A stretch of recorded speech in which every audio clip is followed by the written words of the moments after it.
esperado de todas as nações. Capítulo 4. Hoje vos nasceu o Salvador. O Rei da Glória muito se humilhou ao revestir-se da humanidade. Rude e ingrato foi o seu ambiente terrestre. Sua glória foi velada para que a majestade de sua aparência exterior não se tornasse objeto de atração. Esquivava-se a toda exibição exterior. Riquezas, honras terrestres e humana grandeza nunca poderão salvar uma alma da morte. Jesus se propôs que nenhuma atração de natureza terrena levasse homens ao seu lado. Unicamente a beleza da verdade celeste devia atrair os que o seguissem. O caráter do Messias fora desde há muito predito na profecia e era seu desejo que os homens o aceitassem em razão do testemunho da palavra de Deus. Os anjos maravilharam-se ante o glorioso plano da redenção. Observavam a ver de que maneira o povo de Deus receberia seu Filho revestido da humanidade.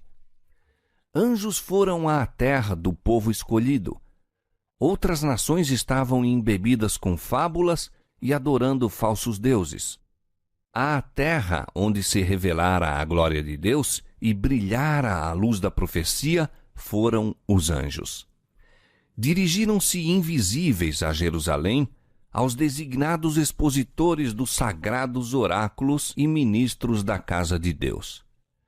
Já a Zacarias, enquanto ministrava perante o altar, fora anunciada a proximidade da vinda de Cristo.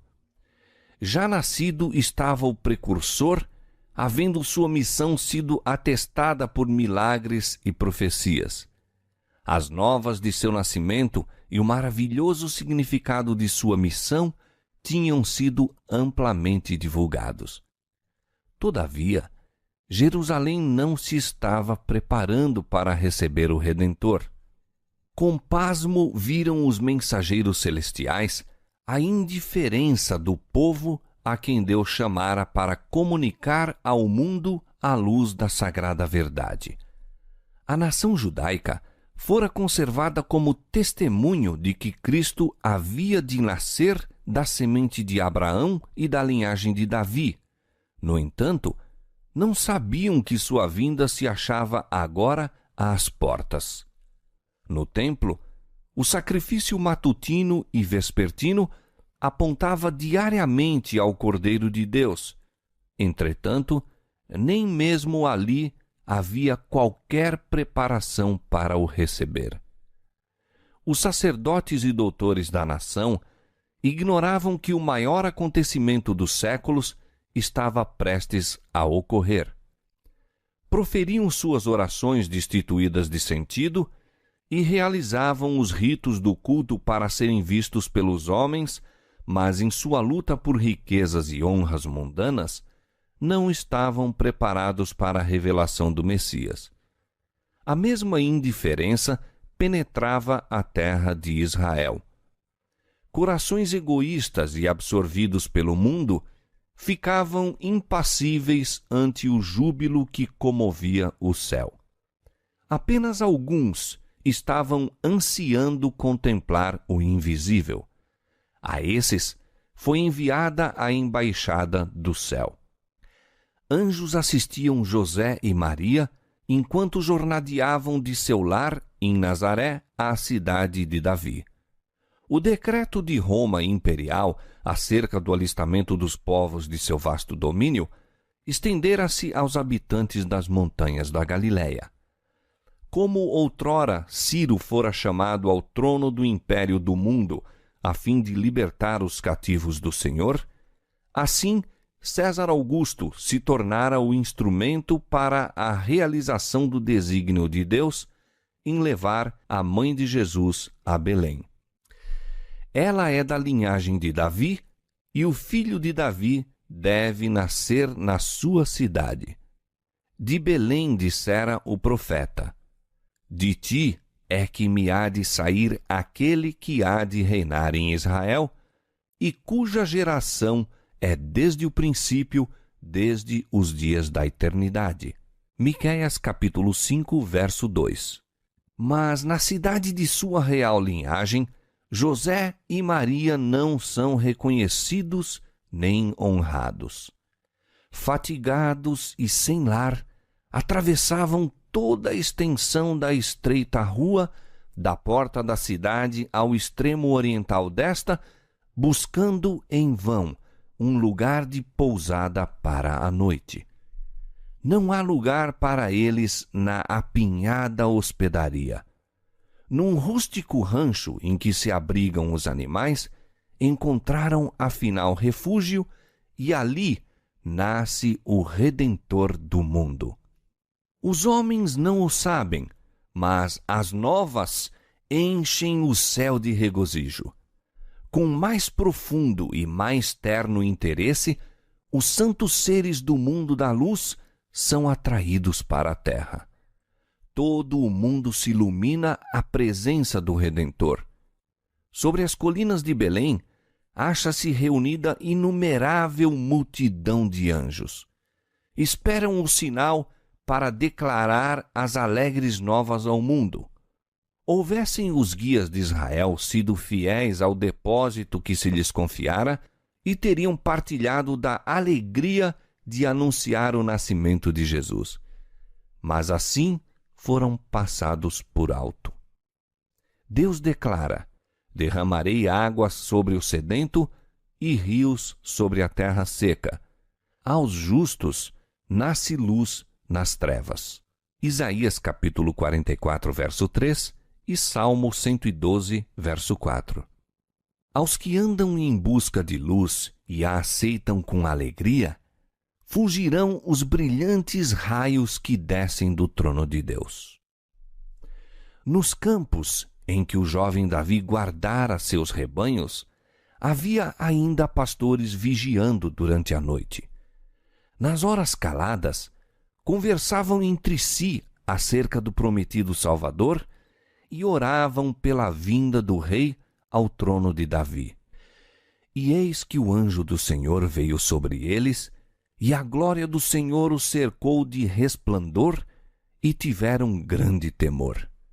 E o anjo lhes disse: não temais, porque eis aqui vos trago novas de grande alegria, que será para todo o povo, pois na cidade de Davi vos nasceu hoje o Salvador, que é Cristo, o Senhor.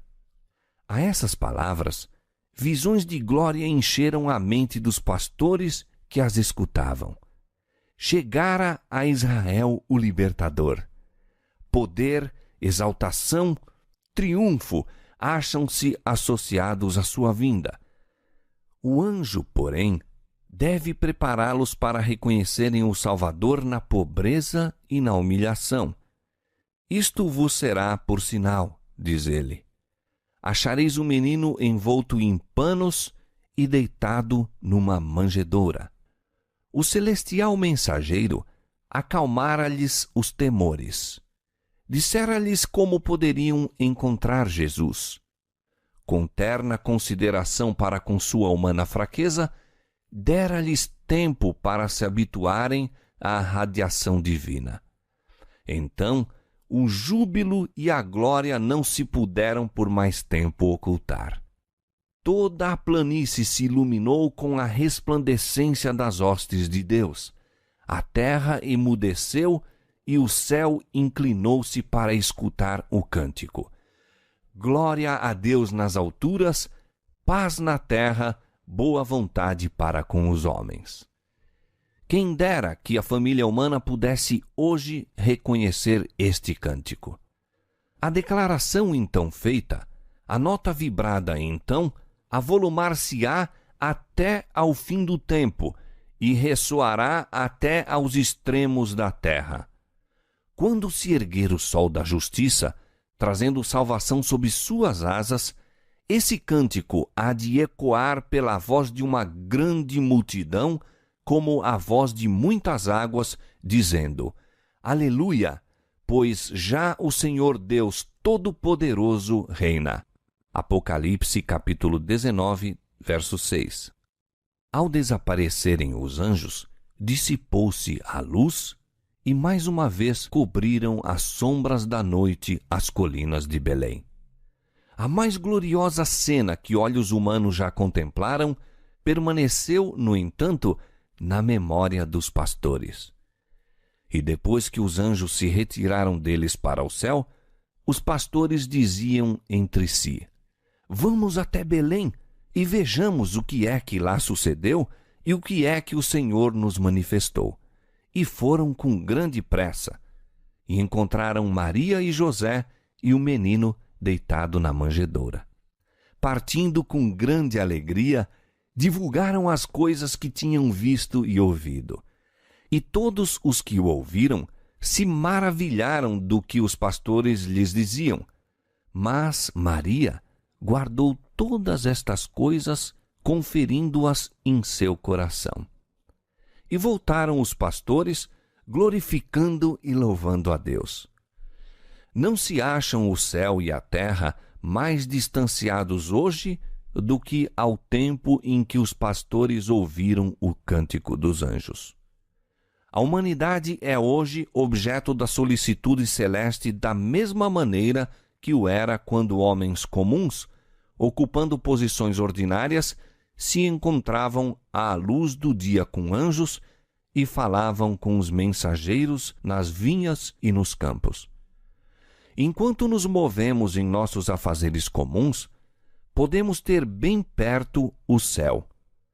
Anjos das cortes no alto assistirão os passos dos que vão e vêm às ordens de Deus. A história de Belém é inexaurível. Nela se acham ocultas as profundidades das riquezas, tanto da sabedoria como da ciência de Deus. Romanos capítulo 11, verso 33. Maravilhamo-nos do sacrifício do Salvador em permutar o trono do céu pela manjedoura e a companhia dos anjos que o adoravam pela dos animais da estrebaria. O orgulho e presunção humanos ficam repreendidos em sua presença. Todavia, esse passo não era senão o princípio de sua maravilhosa condescendência. Teria sido uma quase infinita humilhação para o Filho de Deus revestir-se da natureza humana, mesmo quando Adão permanecia em seu estado de inocência no Éden. Mas Jesus aceitou a humanidade quando a raça havia sido enfraquecida por 4.000 anos de pecado. Como qualquer filho de Adão, aceitou os resultados da operação da grande lei da hereditariedade. O que estes resultados foram, manifesta-se na história de seus ancestrais terrestres. Veio com essa hereditariedade para partilhar de nossas dores e tentações e dar-nos o exemplo de uma vida impecável. Satanás aborrecera a Cristo no céu por causa de sua posição nas cortes de Deus. Mais o aborreceu ainda quando sentiu ele próprio destronado. Odiou aquele que se empenhou em redimir uma raça de pecadores. Não obstante, ao mundo em que Satanás pretendia domínio, permitiu Deus que viesse seu filho, impotente criancinha, sujeito à fraqueza da humanidade. Permitiu que enfrentasse os perigos da vida em comum com toda a alma humana, combatesse o combate como qualquer filho da humanidade o tem de fazer, com risco de fracasso e ruína eterna. O coração do pai humano compadece-se do filho. Olha a fisionomia do pequenino e treme ante a ideia dos perigos da vida. Anela proteger seu querido do poder de Satanás, guardá-lo da tentação e do conflito. Para enfrentar mais acerbo conflito e mais terrível risco, Deus deu seu Filho unigênito para que a vereda da vida fosse assegurada aos nossos pequeninos. Nisto está o amor. Maravilhai-vos, ó céus, e assombrai-vos, ó terra,